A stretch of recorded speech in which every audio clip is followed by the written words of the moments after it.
সালামু আলাইকুম, সকলে কেমন আছেন? আশা করছি ভালো আছেন। আমি আলহামদুলিল্লাহ ভালো আছি। আপনাদের সকলকে স্বাগতম জানাই ভয়ের সময়ের 17তম এপিসোডে। আপনারা যদি আমাদের লিখতে চান তাহলে আমাদের মেল অ্যাড্রেসটি মনে রাখবেন, ভয়ের সময় @gmail.com। আপনাদের জীবনে ঘটে যাওয়া অথবা আপনাদের জানা সেরা ভয়ানক গাহিন করা ঘটনাটি আমাদের মেল করতে ভুলবেন না। আর এখন অবধি যারা আপনারা আমাদের সাবস্ক্রাইব করেননি, দয়া করে আমাদের সাবস্ক্রাইব করে দেবেন, কারণ আপনাদের একটি সাবস্ক্রিপশন আমাদের পরবর্তীতে এগিয়ে যাওয়ার জন্য ওষুধ হিসাবে কাজ করে। আর কথা না বাড়িয়ে চলে যাচ্ছি আমাদের প্রথম ঘটনায়। আসসালামু আলাইকুম ভাইয়া, কেমন আছেন? আশা করছি ভালো আছেন। আমি আলহামদুলিল্লাহ ভালো আছি। আমি সাবিহা, আমার বাসা খুলনা বিশ্ববিদ্যালয়ের এলাকায়। আমি আজ কিছু ঘটনা আপনাকে লিখে পাঠাচ্ছি। কালো জাদু বিষয়টা আপনাদের কেমন লাগে একটু জানাবেন তো। কালো জাদু এমন একটি বিষয় যা মানুষকে তার মৃত্যুর সামনেও পৌঁছে দিতে দ্বিধা করে না। এটা যেমন যার উপরে করা হয় তাকে ক্ষতির মুখে ফেলে, তেমনই যে এই শয়তান কুফরি কালাম করে সেও সমানভাবে ক্ষতিগ্রস্ত হয়। আজ তেমন একটি ঘটনা আপনাদের আমি শোনাতে যাচ্ছি। ঘটনাটি আমার ফুফাতো বোনের সঙ্গে ঘটা। সে বর্তমানে USA প্রবাসী, প্রায় 6 বছর যাবৎ সেখানে বাস করছে। তো ঘটনাটি যেভাবে আমার বোন আমাকে বলেছিল আমি সেভাবে বলবার চেষ্টা করছি। আমি শামিমা, আমি বর্তমানে USA-তে একটি প্রাইভেট কোম্পানিতে যুক্তরত। আমি এখানে প্রায় 3 বছর যাবৎ চাকরিতে যুক্ত আছি। ঘটনার উৎপত্তি প্রায় 2 বছর হলো। ঘটনার উৎপত্তির সমাপ্তি ঘটে তার 6 মাস পরে। আমি যেখানে কাজ করতাম সেখানে আমার একটি কলিগ ছিল। কলিগটির স্বভাব ছিল খারাপ। সে বিভিন্নভাবে নানা ছুতায় নাতই বিভিন্ন খারাপ কাজে যুক্ত থাকতো। অবৈধ ইনকাম সহ হাত টান ছিল তার। একদিন আমি দেখিনি তাকে আমাদের কাজের ডেস্ক থেকে কিছু টাকা সরাই রাখতে। সে ছিল আমাদের অফিসের ক্যাশিয়ার। তারপর থেকে আমি নিয়মিত তাকে লক্ষ্য করতাম, দেখতাম প্রায় সে মাঝে মধ্যে এগুলা করতো। আমি সেগুলা দেখতাম এবং খুবই ঘৃণিত হয়েছিলাম তার উপরে।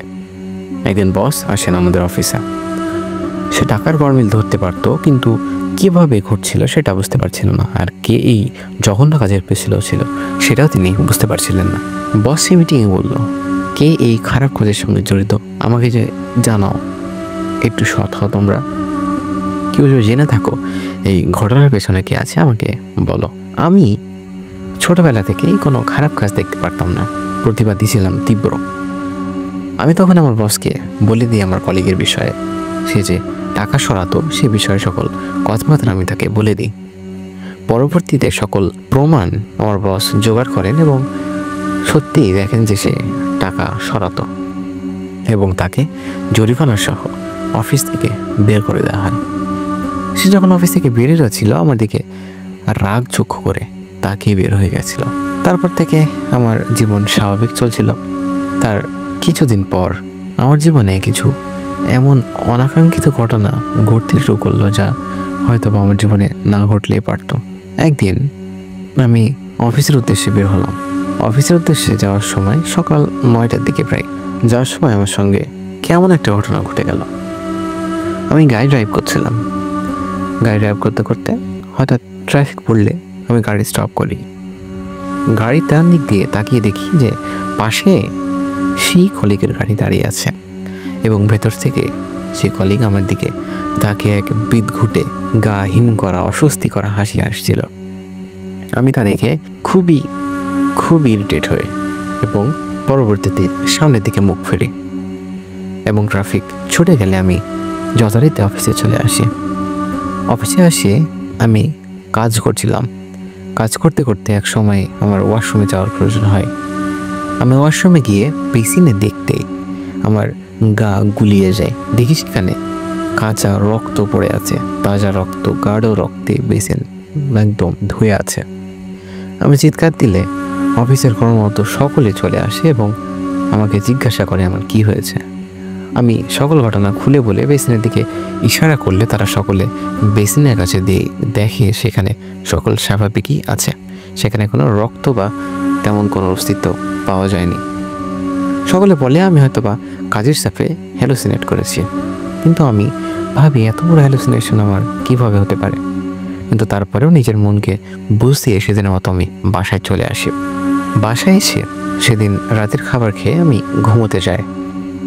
ঘুমোতে গিয়ে রাত আনুমানিক 2:30টার সময় আমার ঘুম ভেঙে যায়। আমি কিছু খারাপ স্বপ্ন দেখে আমার ঘুম ভাঙে। স্বপ্নটি ছিল এমন, আমি একটি মায়াতের বাসায় গেছি, সেখানে সকলে কান্নারত অবস্থায় আমার দিকে তাকিয়ে তারা কান্না করছিল। আমি অবাক হয়ে সেই মৃতের মুখ দেখার জন্য কাফন সরাতে দেখি সেখানে আর কারো নয়, আমারই চেহারা। আমি চিৎকার দিয়ে ঘুম থেকে উঠে যাই। আমার হাজব্যান্ড আমাকে বলে কি হয়েছে। আমি তখন স্বপ্নের কথা বললে আমাকে সান্ত্বনা দিয়ে আমরা দুজনে আবার ঘুমিয়ে যায়। সে রাতে আর কিছু ঘটেনি। পরদিন আমি অফিসে যাই। অফিসে গিয়ে অফিস করে যখন আমি বাসার উদ্দেশ্যে রওনা হলাম, আমার গাড়ির নিচে একটি কালো বিড়াল পড়লো। আমাদের আমেরিকায় পেট অ্যালাউন্স রয়েছে, কোনো পোষা প্রাণী বা কোনো কিছু যদি মরে যায় তাহলে আমাদের ফাইন দিতে হতো। আমি সেই জন্য গাড়ি স্টপ করে দেখতে চাই কি হয়েছে। তো আমি গাড়ি থেকে নেমে আমি ধৈর্য হয়ে যাই, দেখি গাড়ির নিচে কোনো কিছুই পড়েনি, কিন্তু আমি শিওর ছিলাম যে সেখানে কিছু একটা পড়েছে। আমি কালো বিড়ালটাকে দেখেছিলাম যে আমার গাড়ির নিচে আসতে। তারপরে আমি আমার সাধারণভাবে গাড়ি ড্রাইভ করে বাসায় চলে আসি। সেদিন এসে বাসার রান্না বাড়া করে আমি আর আমার হাজব্যান্ড মিলে খাবার টেবিলে খাবার খেতে বসি। খাবার খেতে বসা অবস্থায় হঠাৎ যখন আমি আমার থালাতে ভাত উঠাতে যাই, দেখি ভাতের মধ্যে এক গোছা চুলগুলো ছিল জট পাকানো। তা দেখে আমি চিৎকার দিয়ে আমার হাজব্যান্ডের কাছে চলে আসি। সেও দেখেছিল সেই ঘটনা। সে যে কোন চুক্তি দিয়ে আমাকে বোঝাবে সে বুঝতে পারছিল না। সেই দিন দোয়া কালাম পড়ে আমরা আমাদের হাতে পায়ে ফু দিয়ে সেদিনকার মতো কেটে যায়। পরদিন অফিসে যাই। আমি অফিসে গিয়ে কাজ করা অবস্থায় দেখি পাশে কেউ যেন আমাকে দেখছে। মনে হয় পাশে কেউ ছায়া মুহূর্তে আমার দিকে তাকিয়ে আছে। অফিসের কোণে যেন কোনো এক অদৃশ্য শক্তি আমাকে সবসময় দেখছে। এমনও হতো প্রায়। ঘটনাগুলো যেন বেশি বেশি হয়ে যাচ্ছিল। আমার অফিসে আমি এমনই একদিন এমন চিৎকার করে অজ্ঞান হয়ে যায়। তা দেখে আমার বস আমাকে 10 দিনের জন্য ছুটি দিয়ে দেয়। আমি বাসায় চলে আসলে সেই ঘটনাগুলো আরও বেশি প্রকোপ হয়ে যাচ্ছিল। একদিনের ঘটনা, আমি দেখি যে বাইরে কেউ আমার নাম ধরে ডাকছে। সন্ধ্যার দিকে তখন আমার হাজব্যান্ড বাইরে আছেন, এখনও বাসায় আসেনি। সে ডাক শুনে ভাবলাম হয়তো বা কেউ আমাকে ডাকছে। আমি বাইরে বেরোলাম, দেখলাম কই কেউ নেই। আমি আবার বাসায় চলে আসলাম। বাসায় এসে তখন আমি দেখি আমার ডাইনিং টেবিলের ওপরে কাচের জগটি ভেঙে পড়ে আছে। এগুলো সকল ঘটনা আমার সঙ্গে প্রতিনিয়ত ঘটতে শুরু করে। আমি বিভিন্ন সাইকিয়াট্রিস্ট দেখাইছি, অনেক দিন কেটেছে, কিন্তু তারপরেও আমার কোনো সুবিধা হয়নি। তখন আমি এক হুজুরের সন্ধান পাই আমার এক আত্মীয়ের কাছে থেকে।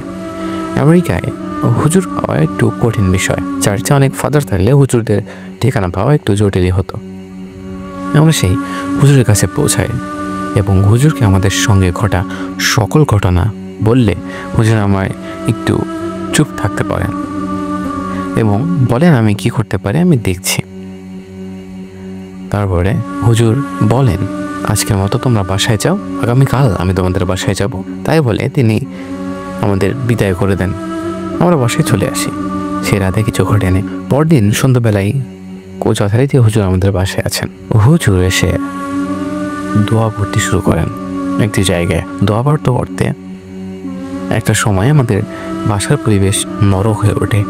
চারিদিকে জানলা দরজাগুলো কাঁপতে শুরু করে, যেমন ঠিক ভূমিকম্প হলে হয়। এবং একটু পরেই আমার ভিতরে যেন কি প্রবেশ করে। তারপরে আমার আর কিছু মনে নেই। পরের ঘটনাটি আমার হাজব্যান্ডের কাছে থেকে শোনা। হুজুর নাকি দোয়া পড়তে পড়তে আমার মাথায় হাত দিয়েছিলেন। তারপরে আমার ভেতরে সেই হাবিস শয়তান প্রবেশ করে। তারপরে হুজুর তাকে জিজ্ঞাসা করে, বল তুই কে, এখানে কেন এসেছিস? তখন সেই হাফিজ সবকিছু বলতে শুরু করে। সে বলে, আমাকে চালান করা হয়েছে, আমাকে জান দ্বারা জান নেওয়ার জন্য বাধ্য করা হয়েছে। তখন কবিরাজ তাকে বলে, বল বল তোকে কে পাঠিয়েছে? তখন সেই শয়তান জিন সব কিছু বলতে শুরু করে। সে বলে, আমার সেই কলিগ নাকি এই হিংসার বশে আমার ওপরে এই কালো জাদু করেছে। সে ছিল বংশীয় কালো জাদুকরী। সে নিজেই এই খারাপ কাজ করত। এই খারাপ কাজটি খুবই জটিল এবং ঘৃণিতভাবে করা হয়েছিল। এই কাজটি করতে সে সদ্য মৃত একটি কবর থেকে সেই মৃতের পায়ের ফিমার বোন এবং সেই মৃতের নাড়ি ভরে নিয়ে সে হাড়ে পিছিয়ে আমার ব্যবহার্য চুল এবং কাপড়ের টুকরো শূকরের রক্তে চুবিয়ে সে হাড়ের সঙ্গে বেঁধে আমার বাসার পাশেই পুঁতে রেখেছে এবং এইভাবে সেই হাবিজ জিনকে আহ্বান করা হয়েছে। তখন হুজুর সেই জিনকে বলে, তুই চলে যা, চলে যাই, ছেড়ে দেয় মেয়েকে। তখন সেই জিন বলতে থাকে, না আমি যাব না। তখন হুজুর নানাভাবে ভয় দেখাতে শুরু করে। তখন সেই জিন বলে, আমি যাব, কিন্তু আমার শর্ত আছে। তখন হুজুর বলে, বল তোর কি শর্ত? তখন সেই জিন বলে, আমার জানের বিনিময়ে জান লাগবে। আমার একটি আস্ত ছাগল প্রয়োজন, যা তুই সেই কবরস্থানে রেখে আসবি রাত 3টে নাগাদ। খবরদার পেছনে ঘুরেও তাকাবে না। তখন হুজুর বলে, ঠিক আছে, তোর ইচ্ছে পূরণ হবে, তুই চলে যা। তখন সেই শয়তান বলে, ঠিক আছে। হুজুর বলেন, তুই যে চলে যাবি এর কি প্রমাণ রেখে যা। তখন সে শয়তান বলে, আমি যাওয়ার সময় দরজাটি সজোরে বন্ধ করে যাব। তাই বলে সেই শয়তানটি কিছুক্ষণের মধ্যে দরজাটি সজোরে বন্ধ করে চলে যায়। হুজুর বুঝতে পারেন শয়তান চলে গেছে। তখন হুজুর সেই হাড় এবং সেই বিক্ষুটে খারাপ কালো জাদুর বিষয়টি হাড়টি তুলে পুড়িয়ে ফেলেন এবং পরদিন আমরা একটি সাদা ছাগল নিয়ে এসে সেটাকে কবরস্থানে রেখে আসি। কবরস্থানে রেখে আসার সময় কেমন যেন ছাগলটি কাঁপছিল। ছাগলটিকে রেখে আসার পর সামনের দিকে আমরা যখন চলে আসতে শুরু করি, তখন পেছন থেকে এক ভয়ানক চিৎকার শুনতে পাই। ছাগলটি খুব জোরে চিৎকার করছিল, মনে হচ্ছিল কেউ যেন তাকে জ্যান্ত চাবিয়ে খাচ্ছে। তারপরে আমার সঙ্গে তেমন আর কোনো ঘটনা না ঘটলেও পরবর্তীতে জানতে পেরেছিলাম 1 বছর পর নাকি আমার সেই কালিক মারা গিয়েছিল পাগল হয়ে, ভয় পেয়ে। কালজাদু বিষয়টি এমনই যে ভুক্তভোগী এবং যে করে সে দুজনেই খুবই বড় ক্ষতির সম্মুখীন হয়। আমার আপু আমাকে বলছিলেন যে তার জীবনে কতটা ভয় সে অনুভব করেছে, সে ছাড়া আর কেউ জানে না। তো এই বলে তিনি আমাকে ঘটনা শেষ করেছেন। তারপরে আমার জীবনে আরও কিছু ঘটনা রয়েছে যা পরবর্তীতে আপনার কাছে পাঠাবো যদি ঘটনা সিলেক্টেড হয়। আশা করছি ঘটনাটি ভালো লেগেছে। ভালো লাগলে নিশ্চয়ই জানাবেন কেমন লেগেছে। এই বলে তিনি তার ঘটনা শেষ করেছেন। সাবিয়া, আপনার ঘটনাটা অনেক সুন্দর লেগেছে আমাদের। আপনাদের কেমন লাগছে আমাদের একটু জানাবেন। যদি খারাপ লেগে থাকে আমাদের বলবেন, ভালো লাগে থাকলে অবশ্যই বলতে ভুলবেন না। তো আজকে ছিল এ পর্যন্তই। পরবর্তীতে দেখা হবে আবার কোনো এপিসোডে।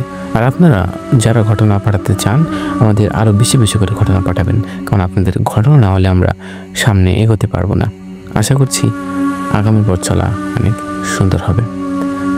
ভালো থাকবেন, সুস্থ থাকবেন এবং মোস্ট ইম্পর্টেন্টলি ভয়ের সময়ের সঙ্গে থাকবেন। আসসালামু আলাইকুম।